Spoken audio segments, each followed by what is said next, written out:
Hello and welcome to another video in the How to Make a Chrome Extension video tutorial series. I'm Jerry Hacks, and in this video we're going to talk about a couple of new things. The first being Chrome Extension Lifecycle, how to fire API calls and save that data locally, and how to dynamically populate the location dropdown that we've been talking about with the locations that we fetched in the API call. In our last video, we set up the communication between the pop-up file and the background.js file. We saved the inputs that the user had selected locally to the Chrome browser, and then we pulled that data and set the inputs in our pop-up window. So we have a pretty good app so far. Let's talk about the lifecycle of the Chrome extension and how we can plug into that. I'm going to clear the commented out data format that we have here to give us a little bit of space, and then I'm going to move over to the Chrome documentation. I'm here on the Chrome documentation and I'm looking at the Chrome.runtime API. We're looking at this one because we can listen for and respond to events in the lifecycle. In our case, we want to run a specific API call to fetch and store location data. The best place we should do this is probably in the onInstalled event. If we click on onInstalled, it's essentially a callback with a details parameter that contains three things. We have an ID here, which we don't really care about. We have a previous version, and then we have the reason. If we click in onInstalled reason,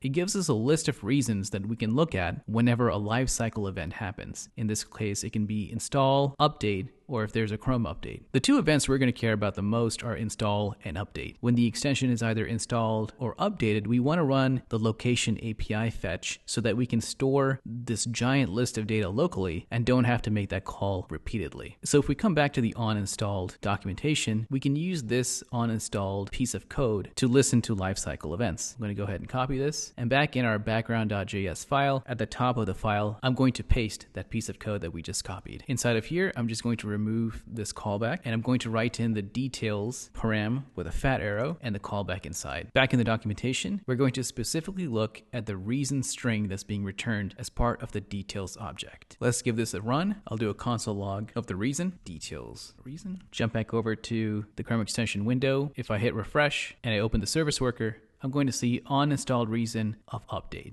If I do refresh again, I see the same thing. So when we refresh the Chrome extension, it's considering it to be updated. What happens if we remove this extension and install it again? Will we see an install or an update message? Let's give it a try. If I hit remove here, I can do load unpacked. I'm going to go back to the tutorial folder that for me is already selected. And if I hit select here and click the service worker, I see an uninstalled reason of install. In our case, this is exactly what we want. Whenever the install or update lifecycle event happens for the Chrome extension, we want to run a specific API call to fetch all of the locations and store it locally. I think this would be a good place to store this piece of information. Let's head back to our code. Now that we have the onInstalled listener working, let's flesh out the API call that will be fetching and storing the data we need for the location dropdown menu. In the API folder, I'm going to create a new file and I'm going to call it fetch locations.js. The first thing we need to do is define the endpoint for where we're going to fetch the data from. I already have this as part of this tutorial, and so I'm just going to paste it in here. It's called location_endpoint. Now, if we copy this and jump back to the Chrome browser,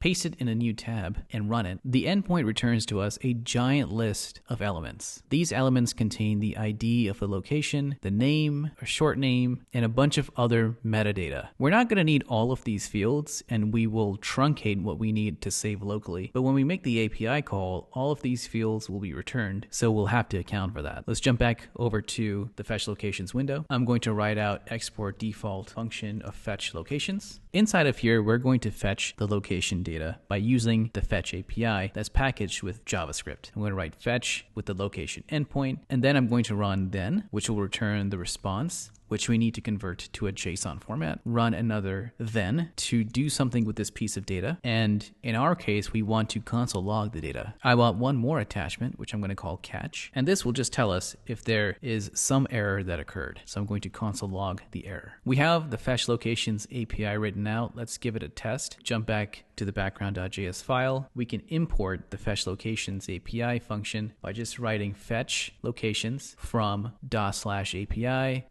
fetch locations. One thing you have to make sure of doing is writing a .js at the end here. Otherwise, the background.js file is going to have problems finding the path to the fetch locations JavaScript file. Inside of onInstall reason, I'm going to remove this console log and I'm going to run the fetch locations function. Hit save, jump back to the extension window, open up the service worker, and we're going to run refresh. And our API call function is working. It's printing out all of the data that we saw earlier with everything formatted as we expected. Now that we have this data being returned to us, we need to save this. It's fetching all of the data from the endpoint. But like I mentioned earlier, we don't need every single field in here. We just need a few. We need the name, the ID, and the time zone data. So let's filter out the fields that we don't need and only return a list of locations that have the couple of fields that we do need. So I'm going to clear this and head back to the fetch locations window. And now I'm going to filter the data to only return the locations with the elements that we care about. So all of the elements that were returned in that JSON object array is only going to contain the 4 fields that we care about, which are the ID, names, and time zone data. So I'm going to map over the data, is going to return a location, and I'm going to map it to a specific object that contains location.id, the name, short name, and the time zone data, and console log those filtered locations. Let's jump back to the extension window, open up the background file, hit refresh.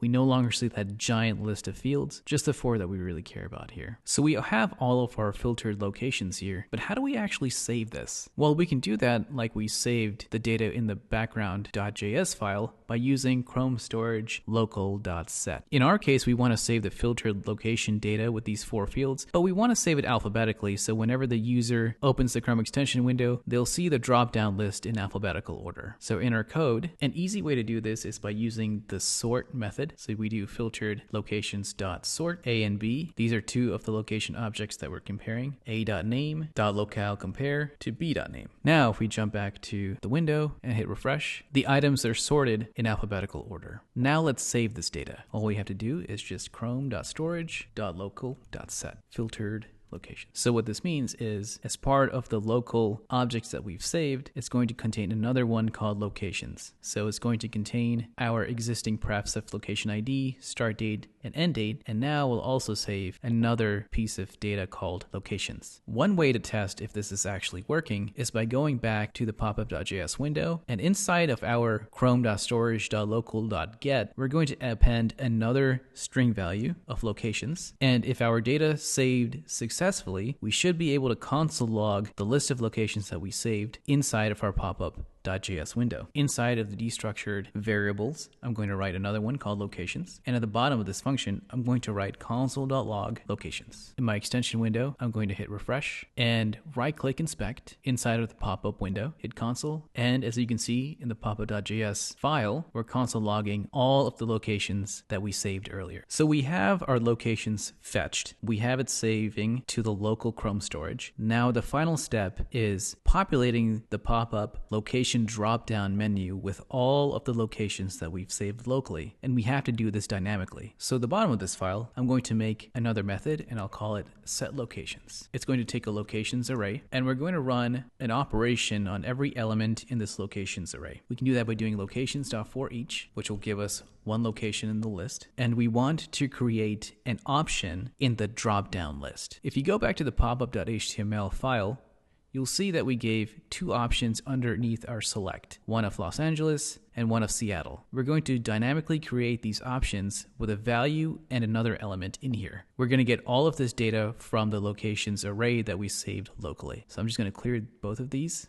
Inside of my popup.js window, what I'm going to do is create an option element. I can do that by doing document.createElement and specifying the type of which is option. Then we need to set the value of the option. Like we saw earlier, we set it to Los_Angeles. We want to do the same thing here. We're going to set option element dot value is equal to the location.id. I'll write a comment right above this method so we can get a clearer understanding of what this looks like. This is what our data element looks like. We'll have an ID, a name, a short name, TZ data, time zone data. We want the ID to be the value, which is what we're doing here. We want the name that shows up in the drop down select to be the name value here, and we can do that by doing another option element dot inner HTML, and we set that to location dot name. Then we can append this element to the location ID select by doing location ID dot element append child of option element. The last thing we need to do here is call this function. At the top here, I'll write set locations, pass in the locations that we fetched from the local data store, clear the console log at the bottom, jump back to my Chrome extension window, hit refresh, and here is the list of locations that we fetched and created dynamically, all in alphabetical order like we had created. If we look at the inspect, you'll see that every single element has the value that we set when we were creating our option, and it has the name that we set in the inner HTML. I want to add another piece of data within the option element. We want to add the time zone here so that whenever the user selects the option, we'll get the value, which is the ID, and also the time zone of the location. Back in my code where we created the option, I'm going to write option element dot set attribute, and we're going to set that to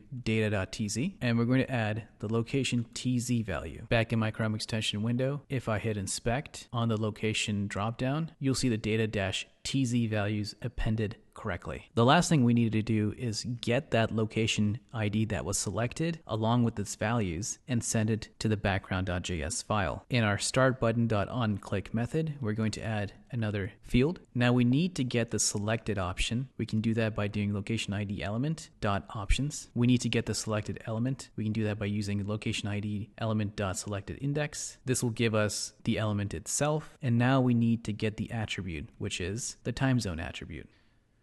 Let's jump back over to our background.js file. Inside of here, we still have the console logs written, so we'll be able to see which location we set and also the time zone that's associated with it. Let's jump back over to the Chrome extension window, open the service worker, and inside of here, I'm going to select Baltimore, hit save and start. We see prefs received with an empty end and start date, a location ID of 7940, and the time zone data. If we close this window and open it again, the location we set previously is still selected. Let's change it to Detroit.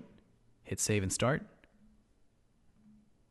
and it's still selected. There we go. We figured out how to fire an API call, how to run that API call in a specific lifecycle event, how to save that API data, and how to dynamically populate with that API call data. In the next video, we're going to talk about how to fire an API call in the background using the alarms API, and how to set the running and stop status that we see here, and how to lock the buttons down here whenever the user selects either save and start or stop. If you enjoyed this video, make sure to like and subscribe so I can continue making more of these videos. Thank you so much for listening. I'm Jerry Hacks.